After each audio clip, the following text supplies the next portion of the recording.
बच्चों, इस वीडियो में हम लोग फ्रक्टोज मोनोसेकेराइड में फ्रक्टोज का अध्ययन करेंगे। कार्बोहाइड्रेट में मोनोसेकेराइडों में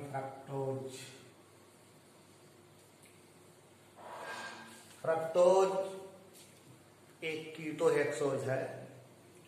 इसमें प्रमुख क्रियात्मक समूह कीटोन पाया जाता है। अणसूत्र इसका जो मॉलिक्यूलर फार्मूला है वो तो ग्लूकोज ही जैसा है, C6H12O6, लेकिन इसमें एक प्रमुख क्रियात्मक समूह के रूप में कीटोन पाया जाता है। जैसे इसका पहला कार्बन CH2OH है, दूसरा C डबल बॉन्ड O, तीसरा COHH, CHOH, CHOH, CH2OH। तो फ्रक्टोज एक कीटोहेक्सोज है। प्रमुख क्रियात्मक समूह कीटोन है, 6 कार्बन की शर्करा है और इसका विन्यास डी ग्लिसरॉल्डिहाइड से मिलता है। तो कैपिटल डी श्रेणी की शर्करा है। कार्बोहाइड्रेटों में फ्रक्टोज सबसे मीठा होता है और ये पॉलीसेकेराइड इन्यूलिन के रूप में डहेलिया की जड़ों में पाया जाता है। यानी इन्यूलिन का जब अपघटन किया जाएगा तो फ्रक्टोज बनेगा। फ्रक्टोज के बहुलक के रूप में इन्यूलिन है। फ्रक्टोज डी श्रेणी की शर्करा है और लीवोरोटेटरी होता है। कैपिटल डी का तात्पर्य है कैपिटल डी श्रेणी की शर्करा है। माइनस का मतलब लीवोरोटेटरी है, यानी समतल ध्रुवित प्रकाश के तल को वामावर्त घुमाता है, एंटी क्लॉकवाइज घुमाता है। इसीलिए इसको लेब्यूलोस भी कहते हैं। फ्रक्टोज को लेब्यूलोस भी कहते हैं। सुक्रोज का जल अपघटन कर दिया जाए, सुक्रोज का जल अपघटन करेंगे तो ग्लूकोज फ्रक्टोज बनेगा। यानी फ्रक्टोज ग्लूकोज के साथ जुड़ा होता है गन्ने की शर्करा में, जिसको टेबल शुगर कहते हैं। और अभी बताया कि इन्यूलिन डहेलिया की जड़ों में जो कार्बोहाइड्रेट इन्यूलिन पाया जाता है उसका जल अपघटन किया जाए तो केवल फ्रक्टोज बनेगा। तो इन्यूलिन का सूत्र वही है जो स्टार्च का है, C6H10O5 का होल n। ये बहुलक पॉलीसेकेराइड है इन्यूलिन।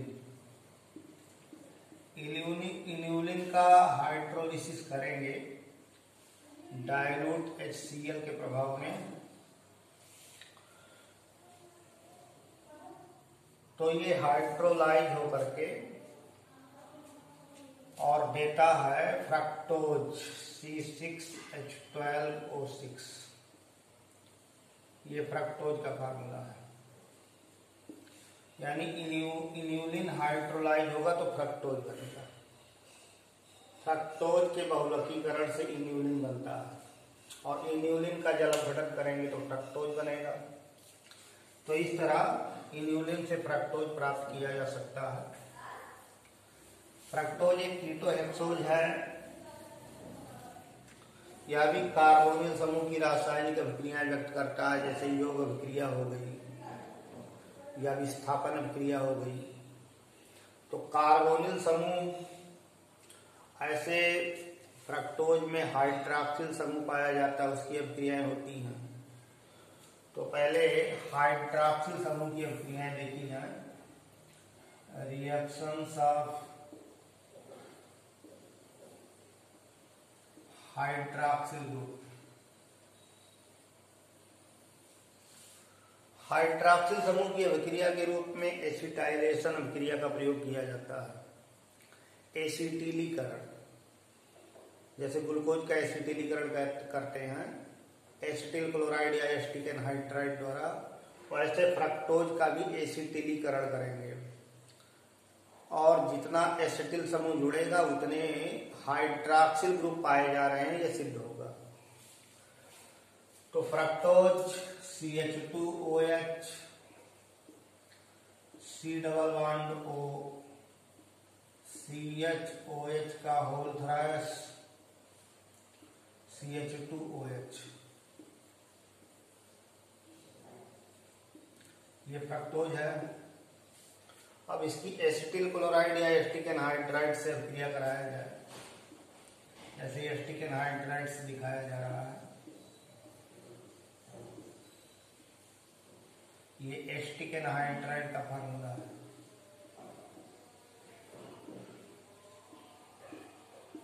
तो एक इसमें OH है, 3 यहाँ 1 यहाँ, यानी कुल 5 OH है। तो पेंटा एसिटिल डेरिवेटिव बनेंगे। तो CH2O CO CH3 C double bond O CHO CO CH3 3 बार है, और CH2O CO CH3 और 5 मॉलिक्यूल्स एस्टिक एसिड के। तो ये फ्रक्टोज पेंटा एसीटेट है, फ्रक्टोज पेंटा एसीटेट। तो फ्रक्टोज की एस्टिक एनहाइड्राइड के साथ अभिक्रिया कराने पर फ्रक्टोज पेंटा एसीटेट बनता है। और ये रासायनिक अभिक्रिया सिद्ध करती है कि फ्रक्टोज में 5 हाइड्रॉक्सिल समूह हैं। 5 OH समूह सिद्ध करने के लिए एसिटाइलेशन दिखाया जाता है, एस्टिक एनहाइड्राइड से अभिक्रिया। तो फ्रक्टोज की एस्टिक एनहाइड्राइड से अभिक्रिया कराने पर फ्रक्टोज पेंटा एसीटेट बनता है। यह रासायनिक अभिक्रिया सिद्ध करती है कि फ्रक्टोज में 5 हाइड्रॉक्सिल ग्रुप पाए जा रहे हैं। अब कार्बोनिल समूह की अभिक्रिया, reactions of carbonyl group.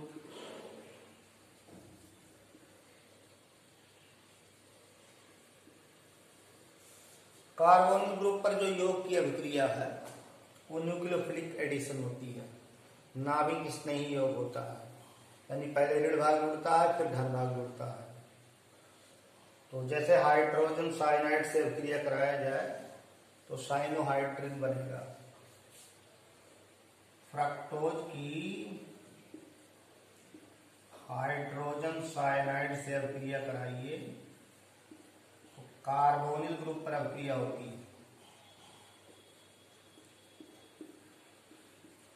Hydrogen cyanide की अभिक्रिया कार्बोनिल पर होती है।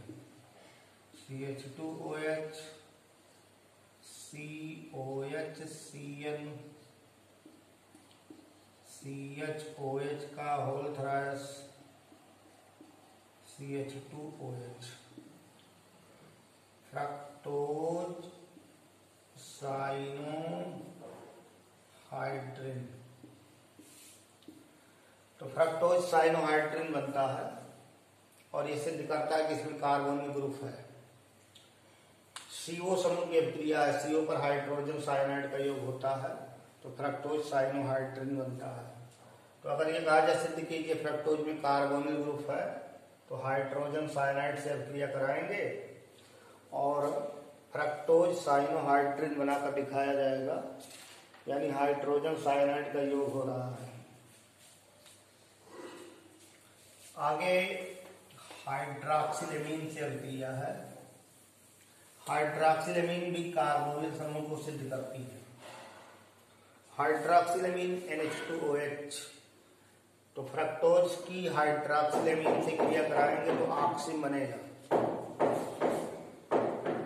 CH2OH C double bond O CHOH का थ्रायस CH2OH। हाइड्रॉक्सिलेमीन से अभिक्रिया होगी NH2OH से, तो बनेगा CH2OH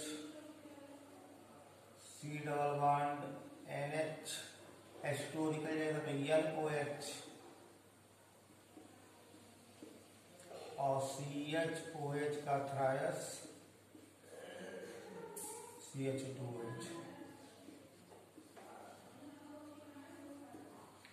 फ्रक्टोज ऑक्जिन बनता है। फ्रक्टोज की हाइड्रॉक्सिलेमीन से अभिक्रिया कराते हैं तो फ्रक्टोज ऑक्सिन बनता है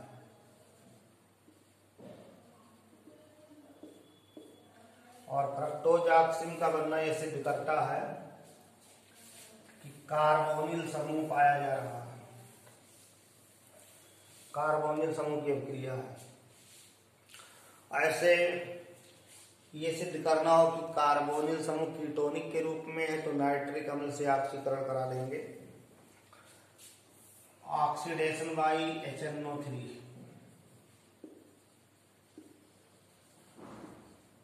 नाइट्रिक अम्ल द्वारा ऑक्सीकरण। फ्रक्टोज का अगर नाइट्रिक अम्ल से ऑक्सीकरण करेंगे तो कीटोनों की भांति ऑक्सीकरण होता है, जहां कीटोनिक समूह पाया जाता है वहीं से उसका डिकम्पोजिशन हो जाता है, बांड टूट जाता है, और जो छोटा ग्रुप है वही कीटोन के साथ जाता है। जैसे कीटोनों के ऑक्सीकरण में दिखाया जाता है कि अगर ये अल्किल दोनों तरफ बराबर नहीं है तो ऑक्सीडेशन होने में छोटा एल्किल CO ग्रुप के साथ कार्बोक्सिलिक बनाएगा। ऐसे यहां भी है कि अगर फ्रक्टोज का ऑक्सीकरण कराया जाए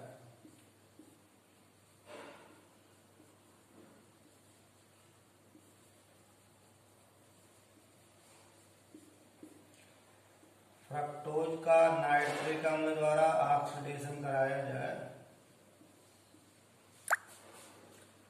तो CH2OH COOH ग्लाइकोलिक एसिड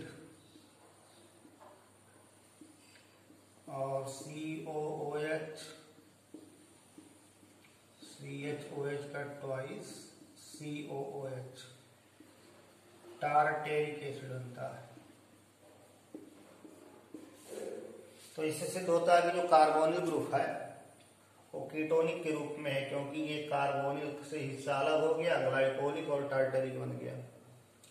तो इसके द्वारा सिद्ध करेंगे कि जो कार्बोनिल है वो कीटोन ही है, क्योंकि कीटोनों का ऑक्सीडेशन होने पर वो टूट जाता है, और अपघटन होने में जहां कार्बोनिल ग्रुप पाई जाती है, कार्बोनिल ग्रुप छोटे समूह के साथ जाता है, यानी छोटा एल्किल, तो कम कार्बन, तो इतना हिस्सा अलग हो जाएगा, इतना हिस्सा अलग हो जाएगा। ये ग्लाइकोलिक एसिड है, ये टार्टरिक एसिड है। एक महत्वपूर्ण गुण फ्रक्टोज का है कि फ्रक्टोज में कीटोनिक ग्रुप दिखता है, लेकिन जो एल्डिहाइडों का परीक्षण पढ़ाया गया था कि फेलिंग विलेन टालन विलेन का आप चयन करते हैं, तो ये एल्डिहाइड ग्रुप की पहचान है, लेकिन फ्रक्टोज कीटोन होते हुए भी फेलिंग विलेन और टालन विलेन का अपचयन करता है और खुद ऑक्सीकृत हो जाता है। तो फेलिंग विलेन क्षारीय विलेन है, कॉपर टार्ट्रेट संकर का क्षारीय विलेन, और टालन रिएजेंट भी क्षारीय विलेन है। तो तनु क्षार के प्रभाव में फ्रक्टोज लोब्रिडीब्रूइन 1-एक्सटीन रीअरेंजमेंट करता है, लोब्रिडीब्रूइन 1-एक्सटीन रीअरेंजमेंट करता है, और उसके द्वारा वो मैनोज और ग्लूकोज में परिवर्तित होता रहता है। यानी वो जो कीटोनिक है वो हाइड्रॉक्सी कीटोन, तो हाइड्रॉक्सी कीटोन एल्डिहाइडिक ग्रुप में भी चेंज हो सकते हैं। इंडायोल के द्वारा वो इंटरचेंज होते रहते हैं। उस इंटरचेंज के कारण फ्रक्टोज में कीटोनिक ग्रुप होता है, फिर भी ये फेलिंग और टालन का अपचयन करता है। यानी लोब्रिडीब्रूइन 1-एक्सटीन रीअरेंजमेंट एक महत्वपूर्ण रीअरेंजमेंट है, जिसके द्वारा ये समझाया जाता है कि फ्रक्टोज में कीटोनिक होते हुए भी ये फेलिंग और टालन का अपचयन करता है, यानी reducing sugar. Fructose is a reducing sugar, reducing sugar है, it reduces Fehling solution and Tollens reagent.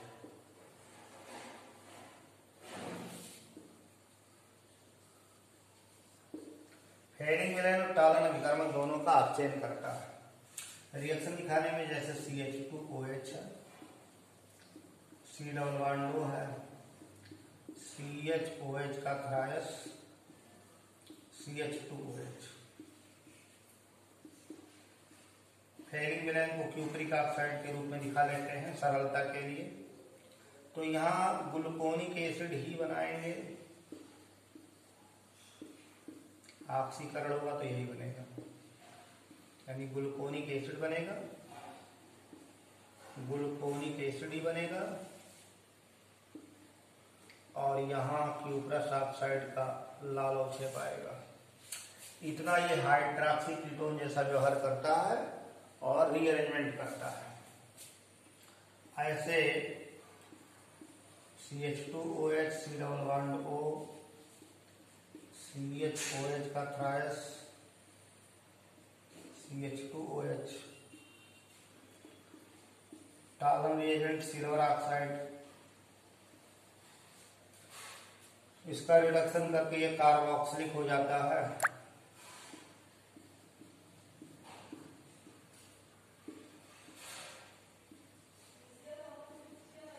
और यहाँ सिल्वर मुक्त हो जाती है, सिल्वर मिरर बनता है।